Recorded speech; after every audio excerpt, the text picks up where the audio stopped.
Now, in terms of temps and power draw, there are some differences depending on the configuration.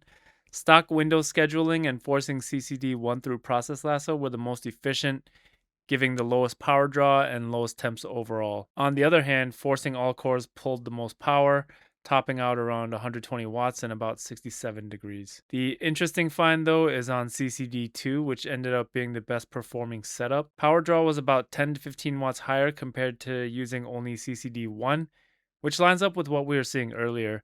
System processes are likely sitting on CCD1 while the game is fully isolated on CCD2. So you're basically trading a bit more power for better performance and consistency. So at the end of all this, there's a pretty clear takeaway.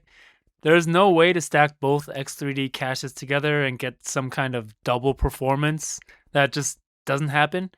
But what we did see was actually pretty interesting. Forcing the game onto the second CCD consistently gave the best performance out of every configuration I tested. And I didn't think of this angle before testing because on previous dual CCD X3D chips, the X3D cache CCD would also be handling system processes.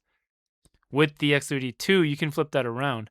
You can run the game on that second CCD and it basically becomes a dedicated 9800 X3D just for gaming, without having to deal with any background tasks. Now going into this, I was expecting similar or maybe even worse performance than a 9800 X3D. And I'm not gonna lie, I was somewhere in my heart holding out hope that there would be some way to use both caches together and get a big jump, but that's just not how it works. Instead, what we get is a more controlled setup where isolating the workload actually gives you a solid bump over stock behavior. So it's a pretty cool result. If you're running a 9950 X3D2 for Tarkov, it's definitely worth using Process Lasso and locking it to that second CC because it will make an actual difference in your performance and game feel.